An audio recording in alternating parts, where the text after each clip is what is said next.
Bom dia, igreja.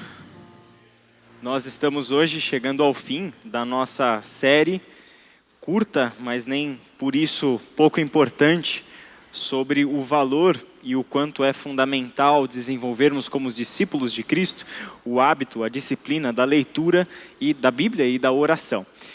Diferente do que a gente fez nos outros dias, eu quero começar hoje não com um texto bíblico, mas com uma referência a Eugene Peterson, em um livro muito legal que ele escreveu, chamado Coma Este Livro. Sugiro desde já a leitura desse texto a todos vocês. E logo no início do livro, ele começa dizendo assim: isso se tornou uma característica da espiritualidade contemporânea. E essa característica é a seguinte: colocar a soberania do próprio ser como base das decisões. Os resultados, porém, não são muito encorajadores. A recente onda de interesse pela espiritualidade não parece ter produzido qualquer derramamento visível de justiça energética e amor fiel, os dois acompanhamentos mais óbvios de uma espiritualidade cristã saudável e santa. De fato, hoje chegamos a um ponto no qual o termo espiritualidade é mais adequado para designar misticismo superficial do que vidas intensas, exuberantes e piedosas, o tipo de vida que historicamente sempre foi associado ao termo. Esse livro do Eugene Peterson foi publicado nos Estados Unidos 20 anos atrás. Ele foi resultado de uma matéria que ele deu no Regent, em Vancouver, no Canadá, seminário onde ele foi professor durante muitos anos e desenvolveu boa parte da sua produção docente e literária. E é curiosamente relevante até hoje uma constatação feita há 20 anos atrás por Eugene Peterson em um contexto que parece, em princípio, ser muito diferente do nosso, o contexto canadense e estadunidense. Na verdade, quando ele fala sobre uma espiritualidade esvaziada de sentido, é um problema com o qual nós precisamos lidar em todos os nossos contextos, em todos os momentos da história da igreja. Sempre é necessário nós reconduzirmos a nossa compreensão sobre o que é o desenvolvimento de uma vida espiritual, de uma vida interior, o que é desenvolver e crescer a maturidade de Cristo, essa vida nova que nós recebemos do Senhor Jesus Cristo. E essas palavras, curiosamente, espiritualidade, meditação, formação interior, já foram emprestadas, da tradição espiritual cristã para diversos outros ambientes. Hoje se fala sobre espiritualidade no mundo corporativo, por exemplo. Hoje se fala sobre meditação simplesmente como técnicas de respiração e mentalização, por meio do qual você consegue uma vida mais focada, portanto, produtiva, direcionada e etc. Ou seja, são os nossos gurus do mundo contemporâneo que têm tomado as palavras e até mesmo algumas coisas da tradição espiritual cristã como meios de uma vida mais eficiente, que vai te transformar em pessoas melhores, no sentido profissional, no âmbito familiar, nos teus relacionamentos, na tua relação com o teu corpo e assim por diante. O problema é que tanto esses gurus do mundo corporativo quanto os profissionais da fé que vendem uma espiritualidade que não é bíblica, eles têm uma coisa em comum: colocam a vontade e o desejo humano em primeiro lugar, de modo que desenvolvimento interior significa para essa realidade triste nossa, assumir o controle da nossa própria vida.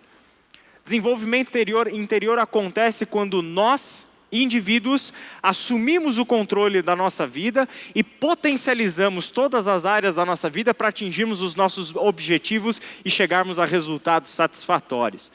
Basicamente, é essa a pregação, é essa a mensagem que vem sendo veiculada tanto fora como dentro de igrejas cristãs em o nosso tempo, mas não era muito diferente como nós lemos no tempo do Eugene Peterson 20 anos atrás.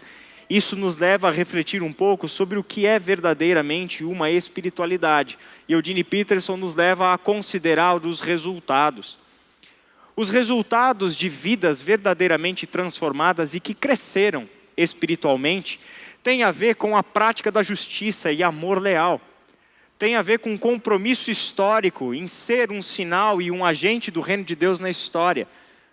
Curioso é quando nós olhamos tanto para o contexto estadunidense como para o contexto brasileiro, um crescimento muito grande de igrejas evangélicas. Infelizmente, a justiça social não acompanha esse crescimento. Significa que tem alguma coisa errada. Se existem tantos mais discípulos de Jesus nesse mundo, por que é que a justiça não melhora? Por que é que a moral não é elevada? Por que é que não se torna mais evidente a realidade do reino de Deus entre nós? Parece que todos esses movimentos que tristemente são chamados de avivamento, não são exatamente o que é o avivamento ou o que já foram movimentos de avivamento ao longo da história. Avivamento tem a ver com vidas prostradas diante do Cristo. Avivamento tem a ver com vidas fundamentadas na palavra de Deus. Avivamento tem a ver com pessoas completamente comprometidas com uma vida de oração e profunda devoção a Deus. Isso é avivamento. Qualquer coisa fora disso, somos nós querendo produzir resultados. Mas é fake, não se sustenta, não vai adiante. Porque está fundamentado no vazio, está fundamentado em programas humanos, está fundamentado na vontade humana e não naquilo que deve ser o sólido alicerce sobre o qual nós construímos a nossa vida e sobre o qual nós construímos a igreja do nosso Senhor Jesus Cristo. Isso nos leva então a considerar que a chamada do Senhor para nós não é para ingressarmos em programas criados e inventados por nós. Nós não somos as pessoas responsáveis individualmente por crescer espiritualmente ou ser cristão do nosso próprio jeito. Não sou eu que invento o que é necessário para a minha alimentação como um atleta de Cristo. Não sou eu que invento o programa de estudos ao qual eu vou me submeter, uma vez que agora eu quero ser um seguidor de Jesus Cristo. Somos nós que nos submetemos àquilo que já veio, àquilo que já foi revelado, àquilo que já nos foi dado. Essa é a segurança que nós temos de nutrirmos a nossa vida com o verdadeiro alimento. O chamado do Senhor para nós é para ingressarmos na mais exigente de todas as escolas. E qual é a mais exigente de todas as escolas? A escola do Espírito Santo de Deus. E não é à toa que Jesus chega para os seus discípulos em João 14, de 12 a 17, e diz assim para eles, eu lhes digo a verdade, quem crê em mim fará as mesmas obras que tenho realizado, e até maiores, pois eu vou para o Pai. Vocês podem pedir qualquer coisa em meu nome e eu o farei, para que o Filho glorifique ao Pai. Sim, peçam qualquer coisa em meu nome e eu o farei. Até aí por enquanto. Duas palavras que Jesus dá para os seus discípulos que são tremendamente perigosas, quando caem na mão de pessoas que não estão aptas a entender o que ele está dizendo. Não é verdade? Concordam comigo? Pensa comigo na primeira afirmação. Eu lhes digo a verdade, quem crê em mim fará as mesmas obras que tenho realizado e até maiores. Aí a gente olha para os evangelhos e fica pensando assim, poxa vida, quando a gente olha para as obras que Jesus realizou, são obras surpreendentes. Concordam comigo? Jesus alimentou uma multidão com 5 pães e 2 peixes. Jesus andou sobre as águas. Jesus fez milagrosamente pescadores mais de uma vez pescarem depois de eles terem pescado por horas e períodos do dia e não pegado nada. Jesus devolveu vista aos cegos. Jesus firmou os pés e as pernas de aleijados e mancos. Jesus ressuscitou Lázaro. Poxa, são obras grandiosas. E aí Jesus está dizendo que, olha, quem crê em mim fará as mesmas obras que eu tenho realizado. Realmente entendendo que Jesus está dando para nós individualmente o poder para realizar os mesmos sinais miraculosos que ele realizou naquele tempo.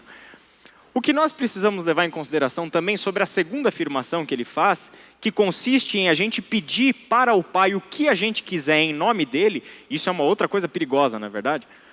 Porque se a gente for pedir sem levar em consideração o resto do que Jesus disse, ao Pai, em nome de Jesus, o que a gente quiser, o que você vai pedir para o Senhor? Fala a verdade, vai. A gente vai pedir, Senhor, resolve a minha vida emocional. Senhor, resolve a minha vida profissional. Senhor, resolve a minha conta bancária, para que no final do mês eu não tenha nenhuma preocupação mais com boleto, com financiamento, com consórcio, com juros, com nada. Resolve. Senhor, me dá o emprego dos meus sonhos, a casa dos meus sonhos, o carro dos meus sonhos, a família dos meus sonhos. Resolve minha vida. Seria basicamente essa a nossa noção de pedir ao Pai em nome de Jesus aquilo que a gente quiser. No entanto, essas duas palavras de Jesus têm uma relação muito profunda com o que ele diz a seguir. Se vocês me amam, obedeçam os meus mandamentos. O realizar as obras que Jesus realizou e ainda maiores, e o poder pedir ao Pai o que nós quisermos, o que nós precisarmos em nome de Jesus, tem a ver com a relação do discípulo com o seu mestre. E um discípulo que ama o Senhor e demonstra isso em obedecer aos seus mandamentos, é um discípulo que já entendeu que ele não faz absolutamente nada para a sua própria vontade, que ele não faz absolutamente nada para a sua própria realização pessoal. Muito pelo contrário, sua realização pessoal tem muito mais a ver com glorificar a Deus do que glorificar a si mesmo. São palavras ditas a pessoas que já entenderam que qualquer petição que nós façamos não tem a ver com a nossa vida pessoal, mas tem a ver com o reino de Deus. Tem a ver com o avanço do reino, tem a ver com a proclamação do evangelho, tem a ver com a vontade de Deus sendo realizada nas nossas vidas. E essa é a mudança de mente que é necessária para que nós entendamos corretamente as palavras de Jesus. Enquanto ele estava aqui entre nós, há 2020 anos atrás, limitado em um corpo físico dentro do tempo e dentro do espaço, como era Jesus entre os seus discípulos, ele podia realizar aqueles sinais e poderia realizar aquelas obras. Agora imagina o Cristo, que agora não está mais preso em um corpo no tempo e no espaço, mas habita no seu corpo, que é a igreja, que está em todos os lugares, em todos os tempos e em todos os contextos. Imagina quantas obras maiores do que aquelas nós, como corpo de Cristo, podemos realizar. Ele recebeu um corpo que já não conhece mais os limites do tempo e do espaço. Ele habita a igreja. Nós somos o seu corpo que atravessa todos os tempos e todos os espaços. Estamos em todos os lugares, é por isso mesmo que ele vai realizar obras ainda maiores pelo seu novo corpo que é a sua igreja. De modo que nós, como igreja de Cristo, podemos sim levar a cura para os doentes. Podemos sim levar o alimento para o necessitado. Podemos sim compartilhar com aquilo que temos, de modo que não haja famintos entre nós, que já não haja mais sedentos entre nós. Tudo isso está no nosso campo de atuação, desde que entendamos corretamente qual é o nosso papel dentro do corpo de Cristo, a sua igreja. E Jesus continua: e eu pedirei ao Pai, e Ele lhes dará um outro encorajador, que nunca os deixará. É o Espírito da verdade. O mundo não o pode receber, pois não o vê e não o conhece. Mas vocês o conhecem, pois Ele habita com vocês agora e depois estará em vocês. O encorajador que Jesus enviaria a nós é o Espírito Santo de Deus, que veio para habitar toda a carne. Veio para habitar e dar a nova vida para todos aqueles que estão nascendo de novo a partir da morte e da ressurreição do Filho de Deus. E é nessa escola que nós ingressamos. A escola onde o Espírito Santo de Deus está atuando em nós, transformando a nossa vida, produzindo o fruto dele, o fruto do Espírito, nos levando a uma profunda transformação na nossa mente, no nosso coração, na nossa relação com Deus, na nossa relação com o nosso próximo, no nosso papel dentro da história. É o Espírito Santo que está no seu poder ressignificando a nossa vida. Mas isso é uma escola. E isso significa que ele não vai fazer nenhuma dessas obras, que é parte dele, que é papel dele, sem o nosso esforço e sem a nossa vontade. Por isso que nós trabalhamos até então na nossa série sobre a importância da disciplina, da perseverança. Nós temos um papel nessa transformação de vida, onde é na medida que nós nos empenhamos, na medida em que nós nos esforçamos, é que o Espírito Santo de Deus ressignifica este nosso esforço, ressignifica todo o nosso empenho para que sejamos de fato formados à imagem de Jesus Cristo. Esse nosso crescimento tem a ver, portanto, com o Espírito Santo e com as Escrituras, com a palavra de Deus. O nosso crescimento depende do Espírito, pois foi Ele quem nos deu a nova vida. A nova vida em Cristo é a nova vida onde foi o Espírito Santo de Deus que nos levou, para uma nova condição de vida diante do nosso Deus. É aquele que nos soprou e nos deu uma nova vida em Cristo Jesus. O Espírito Santo é aquele por meio de quem Deus deu a nós a sua palavra. Toda a palavra é inspirada por Deus. Toda palavra tem sua origem na vontade do Espírito Santo de Deus, que revela a nós o grande plano de salvação de Deus, que está ressignificando as nossas histórias. Portanto, nessa escola do Espírito, onde nós estamos ingressando e precisamos ter consciência de que entramos na escola do Espírito, sem dúvida nenhuma, existe um caminho para nos tornarmos pessoas de sucesso, segundo a lógica do reino de Deus. Existe o caminho para nos tornarmos pessoas mais eficientes, maduras, melhores maridos, melhores esposas, melhores filhos, melhores pais, melhores profissionais. Existe um caminho que Deus nos deu para que sejamos exatamente como Jesus foi, perfeito em tudo. E isso tudo depende do quanto nós vamos nos aplicar a essa escola do Espírito.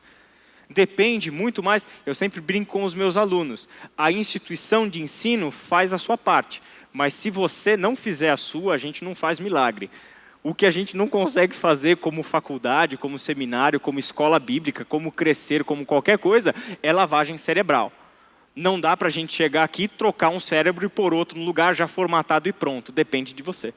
Depende do seu empenho, do seu esforço, da sua disciplina, da sua perseverança e assim por diante. Isso significa que não somos nós que fazemos o currículo da escola.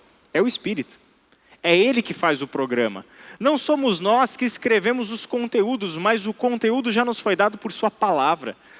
Não podemos nos fundamentar no nada ou acharmos que nós somos individualmente os responsáveis por criar um programa e descobrir o como ser cristão, o como ser evangélico, o como ser crente, mas aos meus moldes.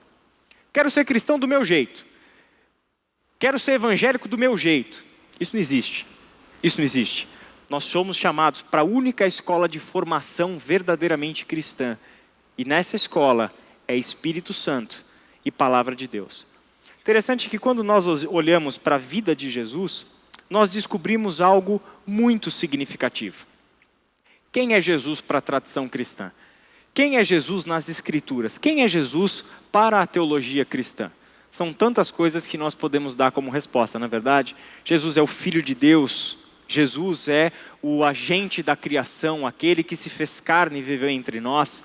Na tradição cristã, Jesus é parte da Trindade Santa, onde Deus Pai, Filho e Espírito Santo atuam em uma perfeita relação e harmonia, concretizando na história um grande plano de salvação, para o qual nós somos chamados e batizados em nome do Pai, Filho e Espírito Santo. Jesus é o nosso Redentor, o nosso Salvador, o nosso Libertador. Jesus é aquele que hoje, de acordo com o Apocalipse, está assentado num alto e sublime trono, está governando sobre todas as coisas. Ele já é rei, ele já é Senhor do universo. Esse é Jesus para nós. O significativo é pensar que esse Jesus, que nós conhecemos pelas Escrituras e pela doutrina, precisou ir para a escola. Precisou aprender. Precisou entrar na escola do Pai. E se Jesus, que é tudo isso, precisou ir para a escola, imagina eu e você. Concordam comigo ou não? Faz sentido isso? Tem algumas passagens da Bíblia, principalmente do Novo Testamento, que nos chamam muito a atenção. Uma delas é o texto de Hebreus, capítulo 5, do verso 7 até o verso 9, onde nós lemos o seguinte: Enquanto Jesus esteve na terra, ofereceu orações e súplicas em alta voz e com lágrimas àquele que podia salvá-lo da morte. E suas orações foram ouvidas por causa de sua profunda devoção. Até aí por enquanto. É muito evidente, claro, em todo o Novo Testamento, que Jesus veio a este mundo trazer o reino de Deus. Quando nós lemos o início do ministério de Jesus, você vai ver que é exatamente nisso que consiste a pregação de Jesus. O reino de Deus está próximo, arrependam-se e creiam nesta boa notícia, no Evangelho. O reino de Deus, portanto, foi trazido à realidade na pessoa de Jesus Cristo. E viver debaixo do reino de Deus significa ser dirigido por Deus, governado por Deus. Significa submetermos a nossa vontade à vontade daquele que agora governa sobre nós. Então dizermos que somos cristãos, discípulos de Jesus, crentes, evangélicos, antes de ser qualquer nomenclatura social para nos identificar como um grupo religioso, significa que nós somos as pessoas que aqui, hoje e agora, entenderam que Jesus é aquele que trouxe a realidade, o governo de Deus para a história, e que a nossa vida agora está debaixo da vontade do Rei. Sermos cristãos significa que já não é mais a nossa vontade que governa, que já não somos mais os senhores da nossa própria vida. Ser cristão significa que agora eu sou desafiado a fazer morrer a minha vontade pessoal, para que a vontade de Deus seja feita na minha vida, no lugar da minha vontade pessoal. Já não são mais os meus projetos pessoais, já não é mais a minha visão de mundo, já não são mais os meus desejos e ambições, os meus sentimentos que estão governando a minha vida, mas é o próprio Deus no discipulado de Cristo que está governando a minha vida. É isso que significa de fato ser um cristão, viver sob a disciplina de Jesus Cristo. E é isso que nós estamos tentando entender e praticar no nosso viver diário. E quando nós olhamos para Jesus, que fantástico! Ele nos ensina que o Novo Testamento fala sobre salvação, fala sobre transformação de vida, e que tudo isso tem como ponto de partida o reconhecimento do senhorio de Cristo sobre as nossas vidas, e que essa salvação está em pleno desenvolvimento. Na medida em que nós estamos sendo salvos da nossa vontade, para que a vontade de Deus governe sobre nós. O Novo Testamento não nos ensina a salvação como algo exclusivamente passado. Jesus morreu por nossos pecados. O Novo Testamento não nos ensina a salvação como algo exclusivamente futuro. Um dia estaremos na glória com o Senhor. Mas este processo em que a nossa vontade está sendo deixada de lado para experimentarmos e comprovarmos a boa e perfeita, agradável vontade de Deus, é que consiste o processo de salvação. Nós estamos sendo salvos na medida em que estamos caminhando com Cristo. Embora Jesus fosse filho, aprendeu a obediência por meio de seu sofrimento. Jesus é Salvador e se torna modelo de vida para nós. Quem foi o ser humano perfeito? Quem foi o ser humano mais sábio que já passou por essa terra? Se a tua resposta é Salomão, você precisa ler o Novo Testamento. Quem foi o homem mais feliz e pleno que já passou por essa terra? Se você também acha que é a pessoa que atingiu os bens deste mundo, as riquezas deste mundo, a estabilidade emocional, financeira, familiar desse mundo, etc., pensa de novo, porque foi Jesus. Somente aquele que pode dizer, eu vim para que vocês tenham vida, e vida em abundância, é aquele que realmente pode ter tido e experimentado a verdadeira vida abundante. O único que pode dizer, quem é mais do que feliz, é aquele que é mais do que feliz. Só pode dizer, bem-aventurado, aquele que é bem-aventurado. Quem é a pessoa mais perfeita que existiu e que já andou entre nós? Jesus Cristo. Ele é o nosso modelo de vida, Ele é o nosso padrão. Mas o surpreendente é que mesmo sendo o Filho de Deus, o Filho unigênito de Deus, Ele precisou aprender a obedecer. E aprender a obedecer por meio do seu sofrimento. Fantástico que quando nós entendemos Deus como Pai, conforme Jesus nos ensinou a pensar em Deus como Pai nosso que estás nos céus, uma coisa que a gente descobre sobre esse Pai é o seguinte: Ele não cria filhos mimados. Ele não cria filhos mimados. Ele não dá para os seus filhos aquilo que os filhos querem na hora que querem. O Pai, Deus, Pai do nosso Senhor Jesus Cristo, e por extensão Pai nosso, é aquele que cria os seus filhos para serem como Ele é. Leva os seus filhos para a escola do sofrimento. Nós encontramos isso no Antigo Testamento. Como é que Deus formou o seu povo? Libertou eles do Egito, certo? Lhes deu a salvação. Com mão poderosa, por meio de sinais, por meio de maravilhas, tirou o seu povo do meio do Egito e os conduziu para a terra onde manam leite e mel. A terra da abundância, a terra frutífera, boa para se construir a vida. Certo? Estão lembrados da história? Mas o que existe entre a libertação do Egito e a chegada na terra? 40 anos de deserto. Depois você lê na sua casa, Deuteronômio capítulo 8, do verso 1 até o verso 5. E aí nesse texto, fica claro para nós o porquê Deus fez o que fez com o seu povo. Por que eu conduzi vocês para a escola do deserto? Por que eu levei vocês para a situação de vida extrema que é a sobrevivência no deserto por uma geração inteira, 40 anos? Por que eu levei vocês para o sol escaldante do deserto durante o dia e para o frio extremo do deserto durante a noite?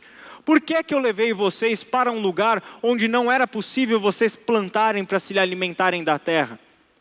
Por que eu levei vocês para uma terra árida e pedregosa como é o deserto e com todos os perigos de uma vida no deserto? Por que eu fiz isso? Para que vocês aprendam que nem só de pão viverá o homem, mas de toda a palavra que procede da boca do Senhor. Por que eu os conduzi para o deserto? Para ensinar vocês que a vida só é possível se depender de mim. Com a força de vocês, vocês não podem fazer nada. Vocês não são nada sem mim. Mas vocês precisam aprender isso. E como é que o seu povo aprendeu? Pela peregrinação no deserto. O mesmo texto de Deuteronômio diz para nós o seguinte: mesmo tendo levado vocês para o deserto, não se esqueçam de que a minha proteção sempre esteve sobre vocês. O sol era escaldante, mas eu enviei uma nuvem para protegê-los do sol escaldante.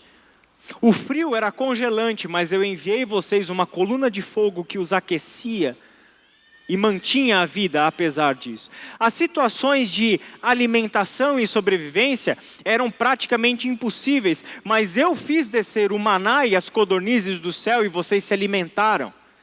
As sandálias de vocês durante os 40 anos não se gastaram, porque eu preservei as sandálias dos seus pés. Vocês podem não ter comprado as muitas sandálias da moda, mas a sandália não se gastou. Estava lá, a vida foi preservada. E em Jesus, é a mesma coisa. Quem foi Jesus? Aquele que foi levado por 40 dias para o deserto para ser provado. Para aprender e no deserto poder citar: nem só de pão vive o homem, mas de toda palavra que procede da boca do Pai. Ele foi experimentado no sofrimento. Ele aprendeu obediência por meio do sofrimento. E como todo ser humano, ele precisou crescer. Ele precisou amadurecer diante do Pai. Como todo ser humano, ele dependeu que uma mãe trocasse suas fraldas, lhe desse banho, lhe desse o alimento, lhe dissesse certo e errado. Precisou de um pai que sentasse com ele e lhe contasse as histórias das ações de Deus na história do seu povo. Precisou de uma família que lhe desse o suporte e ensinasse para ele aquilo que era a vontade do seu Pai Celestial e nosso. Ele, como todos nós, precisou do crescimento, quanto mais nós. Jesus crescia em sabedoria e em estatura e no favor de Deus e das pessoas. Fantástico pensar nisso. O Filho de Deus, o Rei do Universo, o Senhor que governa sobre todas as coisas, é aquele que precisou, como todos nós, desenvolver-se, como todo ser humano. Precisou aprender, desenvolver-se fisicamente, desenvolver-se psicologicamente, desenvolver-se espiritualmente em conhecimento das Escrituras e de toda a vontade de Deus. E isso se manifesta ao longo da sua vida, que a gente vai ver nos nossos próximos pontos. Com isso, Jesus foi capacitado para ser o sumo sacerdote perfeito e tornou-se a fonte de salvação eterna para todos que lhe obedecem. A vida de Jesus o conduziu à posição que hoje ele tem, o sumo sacerdote, que se colocou entre Deus e nós e intercedeu por nós. O sumo sacerdote que apresentou para o Pai a nossa causa e se ofereceu como sacrifício em nosso lugar. A sua vida de obediência o conduziu até a cruz. E é por isso que ao chamar os seus discípulos, o que ele dizia? Neguem-se a si mesmo, tomem sua cruz e venham após mim. Porque esse é o caminho do crescimento na escola do Espírito Santo de Deus. Esse é o caminho do desenvolvimento que Deus planejou para todos os seus filhos e deu a nós Jesus como exemplo. Ele foi perfeito em tudo e por isso mesmo é que ele se tornou capaz de salvar a humanidade. e a sua vida de obediência o levou até a morte. E a sua ressurreição foi a aprovação na escola. A sua ressurreição foi o Pai dizendo: meu filho está aprovado. Foi obediente em tudo, e foi obediente até a morte, e morte de cruz. Por isso, Deus o exaltou à mais alta posição.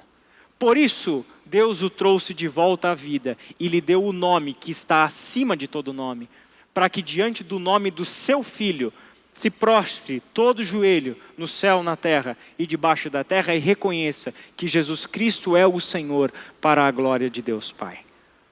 Pois Deus conheceu de antemão os seus e os predestinou para se tornarem semelhantes à imagem de seu Filho, a fim de que ele, Jesus, fosse o primeiro entre muitos irmãos. Essa palavra de Paulo para os romanos nos ajuda a olhar para a nossa vida dentro de uma perspectiva familiar. Deus é o nosso Pai, Ele nos deu o seu Filho unigênito, por meio de quem Ele nos chama para fazer parte dessa mesma família. E ao nos dar essa família, e Jesus como nosso irmão mais velho, nessa linguagem de Paulo, o que a gente descobre? É que este nosso irmão mais velho agora se torna para nós um modelo, a fim de que nós sejamos a imagem do seu Filho, assim que todos nós sejamos conforme foi Jesus Cristo.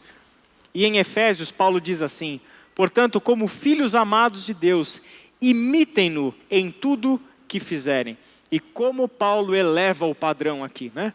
Ele diz o seguinte: imitem Deus como Pai de vocês em tudo que vocês fizerem. Vivam em amor, seguindo o exemplo de Cristo, que nos amou e se entregou por nós como oferta e sacrifício de aroma agradável a Deus. Como é que eu posso me tornar alguém semelhante ao meu Pai, que é Deus, Criador e Senhor? Imitando o meu irmão, Jesus Cristo. É seguindo o exemplo do Cristo que nós nos tornamos de acordo com aquilo que Deus planeja para nós. Diante disso, eu lanço uma pergunta. Está claro para você que Deus te chamou para aprender, assim como Ele fez com Jesus? Está claro para você que o chamado de Deus para a sua vida é que você ingresse na escola do Espírito Santo de Deus? Assim como Jesus teve que aprender? Está claro para você que enfrentar o sofrimento e as dores fazem parte da vida cristã? Fazem parte do desenvolvimento e da maturidade? Fazem parte da história de um Deus que está criando filhos, e não filhos mimados, mas filhos experimentados, maduros, que passam pelo sofrimento e aprendem no sofrimento a dependência do Pai, o cuidado do Pai, a transformação de vida que o Pai está nos conduzindo para ela. Está claro para você? Eu gostaria de encerrar esse primeiro ponto nosso com uma oração. A gente pode fazer isso? Senhor, nosso Deus e Pai, nós queremos colocar a nossa vida neste momento diante do Senhor e orar especificamente, Pai, sobre essa consciência que todos nós, como Tua igreja, precisamos ter. O Senhor nos chama, Pai, não para meramente participarmos de um grupo religioso dentro de uma sociedade, mas o Senhor nos chama, Senhor, para algo muito e infinitamente maior do que isso. O Senhor nos chama para entrarmos na escola do Teu Espírito, onde nesta escola o Senhor está nos formando a imagem do Teu Filho Jesus.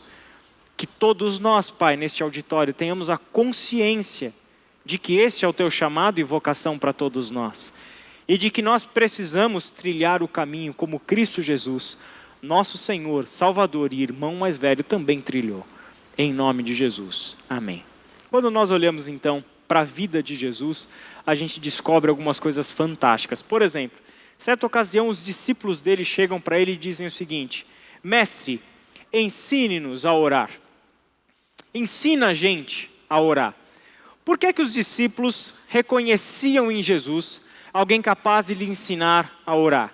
Porque certamente os discípulos reconheciam isso na vida do seu mestre.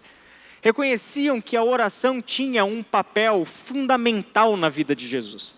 Reconheciam que a vida de oração de Jesus era um diferencial no seu modo de viver, na sua relação com o Pai, na sua relação com os discípulos e com o mundo, na forma como ele entendia a sua vocação e o seu ministério, e todo o direcionamento que ele dava para a sua vida dependiam da sua vida de oração. é exatamente o que a gente encontra em uma passagem, como por exemplo Marcos 1, de 35 a 39, que começa com essa frase: no dia seguinte, antes do amanhecer, Jesus se levantou e foi a um lugar isolado para orar. Com essa fala introdutória de Marcos no seu evangelho, o que ele deixa claro para nós? Jesus tinha a oração como uma disciplina, um hábito. Jesus fazia com que a oração tivesse um lugar prioritário na sua agenda diária. Isso significa que enquanto estava todo mundo dormindo, Jesus já tinha se levantado para ir orar. Como é que normalmente é a nossa agenda diária? Geralmente a gente acorda, certo? Dá aquela sentadinha na cama, espera o cérebro voltar a funcionar. Normalmente um gole de café preto ajuda esse processo a pegar no tranco. E aí logo a gente já começa a pensar, raciocinar, entende que eu estou vivo, estou acordado, não estou sonhando, o dia já começou mesmo, já desligo o alarme. E agora o que eu tenho que fazer? Eu tenho que pensar quais são as minhas tarefas do dia.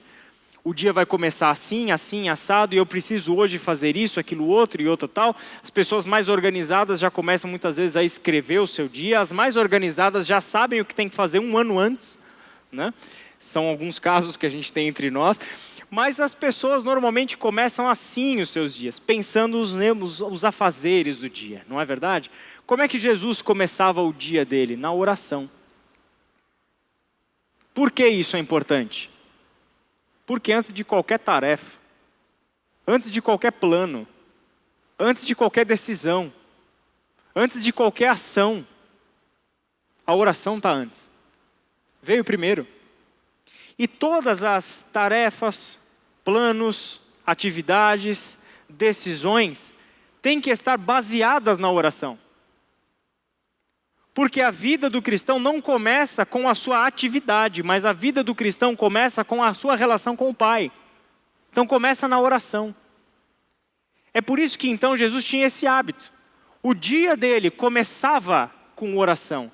Antes do amanhecer, ele se levantou e foi para um lugar isolado para orar. O seu tempo com o Pai, o seu tempo de comunhão, o tempo de ir buscar no coração do Pai a vontade dele para a sua vida. E quando ele ensina os discípulos a orar, qual é a primeira coisa que ele ensina os discípulos a dizer para o Pai, a pedir para o Pai? Seja feita a sua vontade, assim na terra como no céu. Normalmente, como é a nossa oração? Se a gente não para refletir e aprender na escola do Espírito, como é que a gente vai orar? Nossa vida de oração vai ser diferente. Eu arrisco um palpite. Nós temos a nossa vontade, mas nós não temos o poder para realizar a nossa vontade. Então o que a gente faz? A gente entra com a vontade, Deus entra com o poder, e aí dá tudo certo. Porque o Deus Todo-Poderoso é capaz de realizar a minha vontade. Então o que a gente faz? A gente leva para Deus a agenda. E diz: Deus, está aqui o que o Senhor tem que fazer hoje. Deus, está aqui as tarefas do dia. Deus, está aqui os meus planos, as minhas vontades, os meus desejos, é isso que eu quero. E a gente ora para quê? Não pela vontade do Pai, mas pelo que o poder do Pai realize a nossa vontade. Jesus tinha muita clareza com relação a isso e não cometia esse equívoco. Jesus buscava em primeiro lugar a vontade do Pai. Por isso é que ele pode ensinar para os seus discípulos: busque em primeiro lugar a vontade do Pai. Busque em primeiro lugar o reino de Deus e a sua justiça. E saiba que todas essas demais coisas que faz parte da tua agenda diária, Ele vai acrescentar. Desde que em primeiro lugar venha a tua relação com o Senhor. Esse texto continua dizendo que quando os discípulos acordaram, né, com os olhos lá meio ainda perturbados do sono, olharam para o lado e cadê Jesus? Saíram procurando Jesus e desesperados, de repente encontraram lá Jesus, chegaram para Jesus e disseram: mestre, a gente tem um monte de coisa para fazer, o senhor está aí isolado num canto? A gente tem um dia cheio de atividades para fazer, o senhor está aí num canto, está todo mundo esperando o senhor, está todo mundo à sua procura, o senhor tem uma agenda cheia, o senhor está perdendo tempo orando? Vamos fazer as coisas. Jesus tem uma prioridade muito diferente. Se as coisas não começarem com oração, não tem sentido fazer qualquer coisa. Se não começar com buscar no coração de Deus a sua vontade, não tem sentido. E o que o texto mostra para nós na sequência é exatamente isso. É porque ele se retirou para um lugar isolado, para orar, antes de começar o seu dia, é que vem o direcionamento. Jesus respondeu: devemos prosseguir para as outras cidades e lá também anunciar minha mensagem. Foi para isso que eu vim. Tanto a tarefa como a razão do seu ministério tem a ver com a sua relação primeira com o Pai em oração. É dali que vem o sentido da vida. É dali que vem o motivo pelo qual nós acordamos todos os dias e fazemos as coisas que nós temos que fazer. Tem que partir da oração e nunca de outro lugar. Em outro texto, Jesus subiu sozinho ao monte a fim de orar. Quando anoiteceu, ele ainda estava ali, sozinho. Vida de oração. Não é uma pessoa que ora ocasionalmente, mas é uma pessoa que tem uma vida de oração. Uma pessoa que tem a clareza de quem é e do que tem que fazer, o que tem que fazer, é uma pessoa que não é aquela que está orando a Deus quando a realidade começa a apertar e sufocar, mas é uma pessoa que tem a vida de oração, a prática cotidiana da oração. É uma pessoa que está constantemente em contato com o Pai em uma vida disciplinada de oração, onde parte considerável da sua agenda diária é de oração. E antes de tudo é oração. Antes de cada decisão, antes de cada projeto, antes de cada tentação, antes de cada situação da vida, tudo começa e parte da vida de oração. É por isso que Jesus, quando anoiteceu, ainda no final do dia, depois da noite, quando todo mundo está na sua plena atividade, onde está Jesus? Isolado, orando, gastando tempo, na verdade, investindo tempo na presença do Pai. É isso que a gente aprende com o Cristo. Esse é o caminho da nossa oração. A pergunta que a gente faz é: qual é o papel que a oração tem desempenhado na sua vida? Então eu repito aquilo que eu arrisquei e vou arriscar mais um palpite. Nós temos orado por Deus para que Ele cumpra a nossa agenda. E não orado pedindo para que Deus nos oriente sobre qual deve ser a nossa agenda. Nós temos entrado com a vontade para Deus entrar com o poder, quando nós deveríamos estar entrando nós, em submissão da nossa vida à vontade de Deus, para que Ele revele em nós a sua vontade. O segundo palpite que eu arrisco sobre a nossa vida de oração é o seguinte: nós não colocamos a oração como prioridade na nossa agenda, mas oramos como quem apaga incêndio. Então a oração não tem a ver com direcionamento da vida, mas tem a ver com correção de erros. E quando nós já tomamos todas as más decisões, já fizemos tudo do nosso jeito, realizamos a nossa vontade e deu tudo errado, aí que a gente entra com a oração, como se fosse o último recurso. Senhor, apaga o incêndio. Mas parece que o Evangelho nunca nos ensinou isso como oração. A oração é o princípio. A oração é a origem de todas as coisas. A oração é o que nutre a vida com Deus. É de onde nós tiramos a direção para a vida. E não a água para apagar o nosso incêndio. Precisamos inverter essa ordem aprendendo com Jesus. Vamos orar?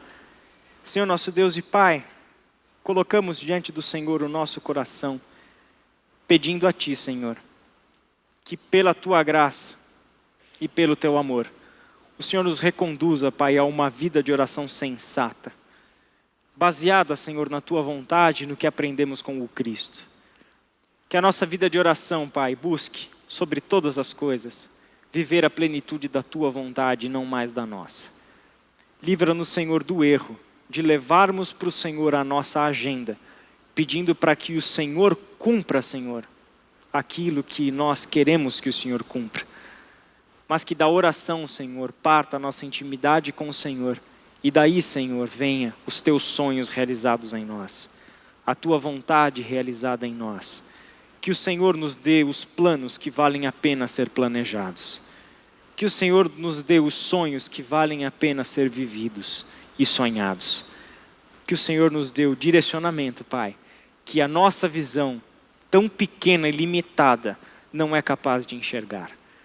Que na oração descubramos, Senhor, o alívio para o nosso coração cansado e desesperado. Que na oração, Senhor, descubramos que a nossa vida está nas Tuas mãos e dependemos completamente do Senhor. Em nome de Jesus. Amém. E por fim, qual é o papel que a Bíblia tem na vida do Mestre e na nossa vida? Eugene Peterson diz assim: a direção e a formação espiritual exigem que dependamos da obra do Espírito Santo em nossa vida individual, corporativa e pública. No entanto, aqueles que são entusiastas em relação a essa obra, com frequência e até tipicamente, são desinteressados pelas Sagradas Escrituras, o livro que nos foi dado por intermédio do Espírito Santo. Se nós perguntarmos aqui, quantos daqui gostariam de viver a plenitude de vida espiritual? Certamente todos nós levantaremos as nossas mãos. Quantos aqui gostariam de viver a máxima da vida abundante e plenamente feliz que o Senhor Jesus nos prometeu? Um avivamento espiritual dentro de todos nós. Certamente todos nós levantaríamos as mãos. Mas se somássemos a essa pergunta a outra pergunta, quantos de nós estão dispostos a ter nas Escrituras a orientação fundamental das suas vidas? Quantos de nós estão dispostos a colocar a leitura e o estudo das Escrituras no seu viver diário? Para que das Escrituras venha a direção, para que das Escrituras venham os conteúdos a transformar a nossa mente e o nosso pensamento, para que o nosso hábito de estudar a palavra de Deus como igreja e corpo de Cristo, para que tudo isso, de fato, nos leve a essa plenitude de vida espiritual. Eu tenho certeza que muitas mãos seriam abaixadas nesse exato momento. O problema é que não existe uma coisa sem a outra. Com urgência, precisamos fazer com que o nosso interesse pela nossa alma seja equiparado por interesse pelas Escrituras. E pela mesma razão, ambos, tanto as Escrituras quanto a nossa alma, são o campo primário da ação do Espírito Santo. Um interesse pela alma divorciado de um interesse pelas Escrituras deixa-nos sem um texto que modele a nossa alma. Da mesma forma, um interesse pelas Escrituras divorciado de um interesse pela alma nos deixa sem qualquer material sobre o qual o texto possa trabalhar. Espírito Santo de Deus e a Escritura. Espírito Santo de Deus e a Escritura. Os agentes de Deus para que você viva plenitude de vida espiritual. Para que você viva plenitude de vida humana, significativa nessa terra e nessa história. Existe uma cena no finalzinho do Evangelho de Lucas, onde Jesus começa a andar com 2 discípulos, e esses 2 discípulos estão indo embora de Jerusalém, indo para uma cidade chamada Emaús, que ficava a 11 quilômetros de Jerusalém. Nessa caminhada desses 2 discípulos de Jesus, Jesus, o próprio ressuscitado, se coloca a caminhar com eles, mas eles são impedidos de perceber que é Jesus quem está ali com eles. E aqueles 2 homens estão andando de cabeça baixa, tristes, porque o que tinha acabado de acontecer em Jerusalém era a crucificação de Jesus. E o Jesus ressurreto se coloca a andar com eles, mas eles não percebem que é Jesus. E Jesus começa a perguntar para eles: escuta, sobre o que vocês estão conversando? O que está acontecendo com vocês? E aí os discípulos até param a caminhada, olham assustados para Jesus e falam: não é possível. De onde você veio? Você é o único habitante de Jerusalém que não sabe das coisas que aconteceram entre nós nesses últimos dias? E aí eles contam para Jesus. Contam para Jesus que Jesus era o Filho de Deus, que eles acharam que Jesus era o libertador de Israel, mas que as autoridades judaicas e romanas haviam se juntado para crucificar aquele que eles achavam que era o libertador. E aí, em resposta a essa situação da vida desses 2 discípulos, Jesus diz essas palavras: como vocês são tolos, como custam a entender o que os profetas registraram nas Escrituras? Não percebem que era necessário que o Cristo sofresse essas coisas antes de entrar em sua glória? Então Jesus os conduziu por todos os escritos de Moisés e dos profetas, explicando o que as Escrituras diziam a respeito dele. A palavra inicial de Jesus parece um pouco dura aos nossos olhos, não é verdade? Como vocês são tolos. Como vocês são tolos, como custam a entender o que os profetas registraram nas Escrituras. Soa um pouco agressivo aos nossos ouvidos, porque da perspectiva de Jesus, um discípulo sem conhecimento bíblico é um absurdo. Como é que você pode se dizer um seguidor de Jesus se você não conhece a palavra dele? Como é que você pode se dizer um filho de Deus se você não sabe nada sobre seu pai? Como é que você pode dizer que você é alguém salvo pela graça de Deus e está nesse mundo para proclamar a graça de Deus para as outras pessoas se você desconhece a origem dessa graça e em que consiste essa história de salvação? É por isso mesmo que para Jesus isso é um tremendo de um absurdo, as coisas não fecham. Um cristão, um crente, uma pessoa que se diz discípulo de Jesus, que não conhece a Bíblia, é um tremendo de um absurdo. Tem alguma coisa que não está batendo, não está fechado. Daí é justamente essa exclamação de Jesus. Que tolice! Que tolice! Que absurdo é não perceber que o que está acontecendo tem tudo a ver com o plano de Deus. Porque um discípulo sem conhecimento bíblico é também um desesperado. Alguém que vive sem esperança. Os discípulos estavam olhando para a situação deles, uma situação de conflito e angústia, claro, porque aquele que eles esperavam ser o libertador havia sido morto. Eles olham para essa situação e só enxergam que a tragédia, o mestre morreu. Jesus foi crucificado, aconteceu alguma coisa que fugiu ao controle. E nós colocamos a nossa esperança em quem nós não deveríamos ter colocado a nossa esperança.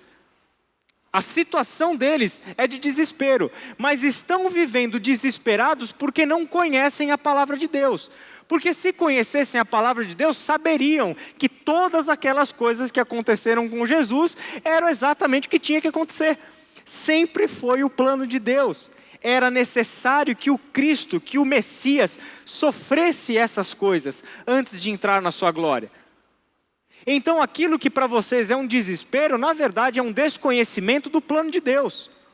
Porque o plano de Deus já foi revelado, já estava dado, a história já está escrita. Basta a nós encontrarmos na palavra de Deus esse horizonte mais amplo, para enxergarmos a história como um todo. Ao invés de vivermos desesperados, olhando para esse nosso mundinho.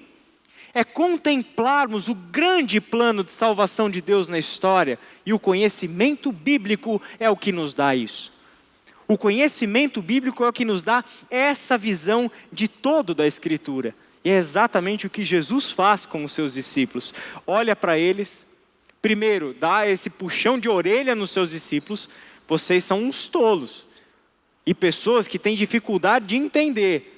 Porque aparentemente vocês ainda não sacaram que tudo o que aconteceu com o Filho de Deus era exatamente o que era para acontecer. E então Jesus, pacientemente e mais uma vez, se coloca ao lado de seus discípulos e caminhando com eles até Emaús, o que Jesus vai fazendo? Expondo de novo para eles as Escrituras. Começando lá pelos escritos de Moisés, passando por todos os profetas, ou seja, uma visão de todo da Escritura. Não é uma pessoa que sabe um ou outro texto, que sabe uma ou outra história, que conhece uma ou outra curiosidade bíblica, mas alguém que tem uma visão de todo e clareza em relação à mensagem do Evangelho contida na Escritura. Então Jesus começa, Moisés, profetas, passa por toda a Escritura mostrando e explicando o que as Escrituras diziam a respeito dele. Curiosamente, quando nós pensamos nas Escrituras, nós podemos responder para essa pergunta, qual é o papel que a Bíblia tem desempenhado em sua vida? Diversas coisas.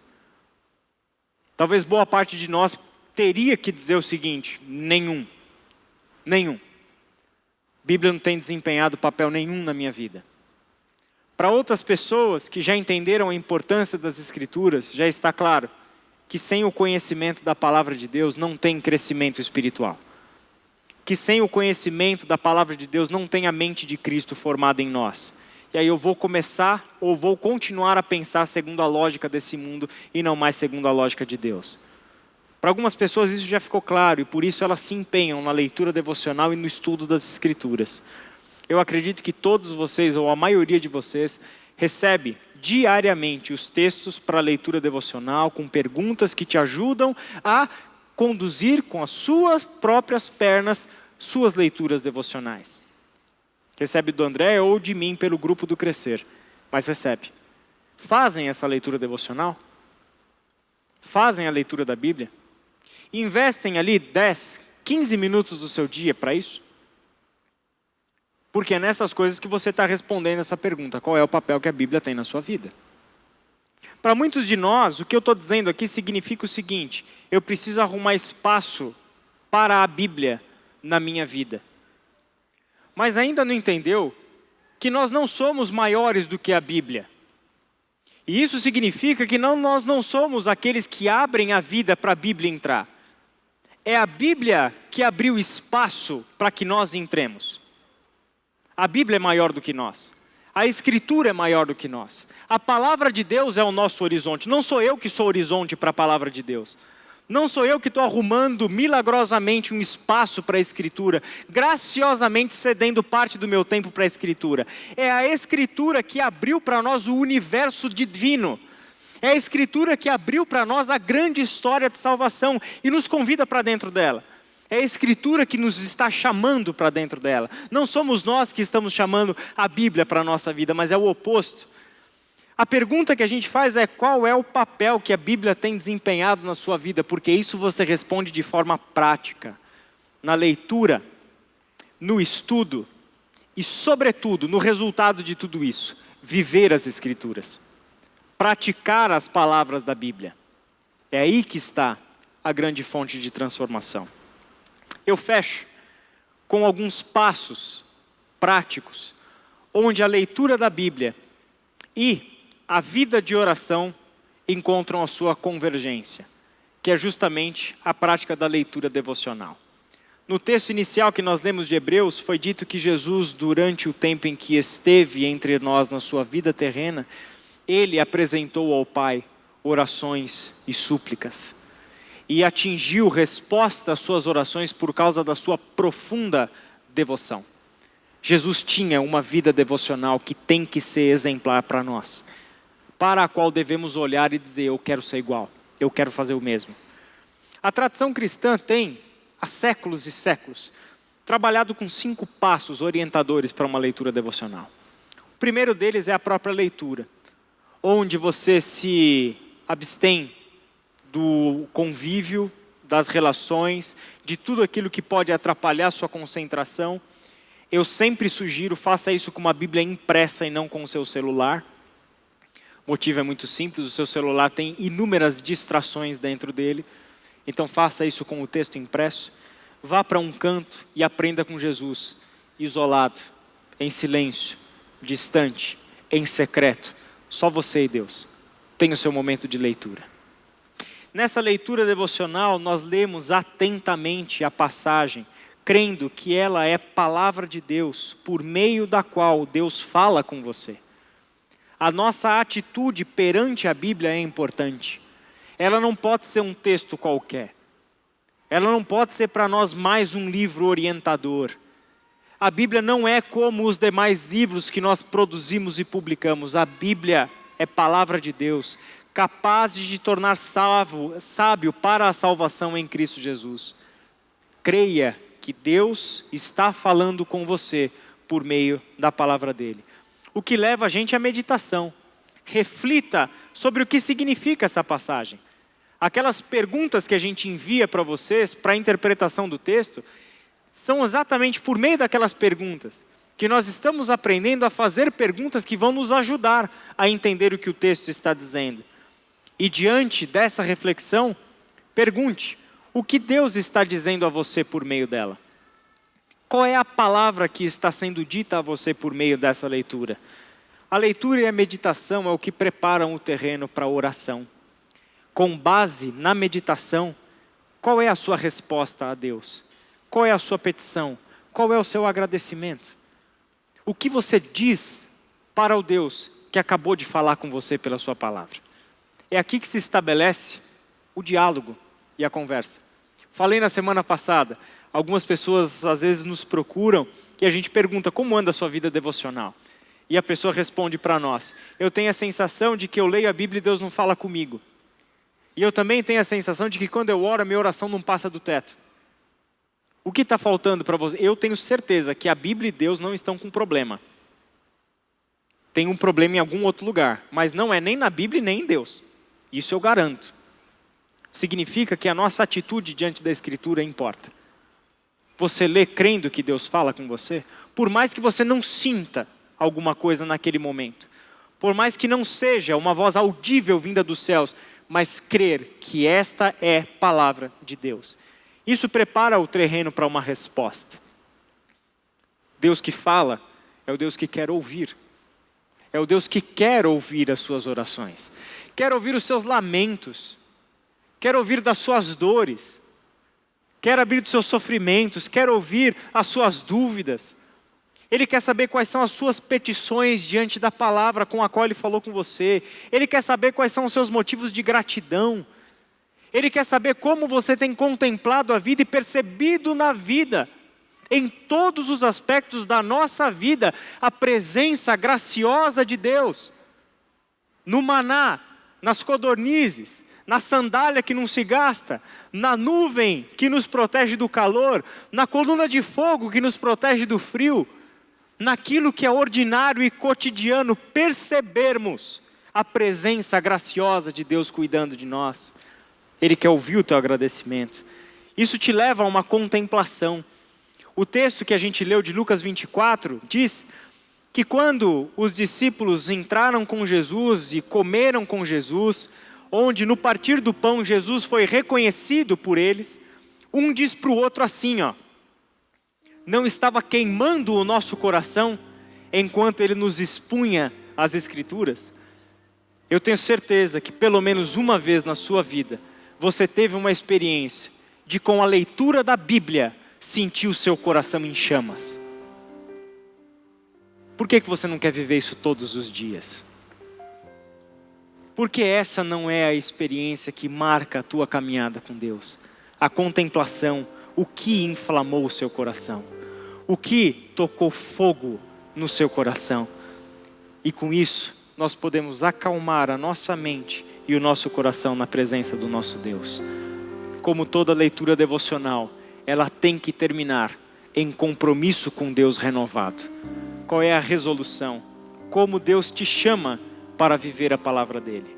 Qual é o compromisso que você assume com Deus diante daquilo que foi a tua devocional? Porque a palavra de Deus não é mera informação para nós. A palavra de Deus é instrumento divino para a nossa formação. Isso significa que Deus não apenas quer que você conheça com a mente as Escrituras, mas que você viva a palavra dele.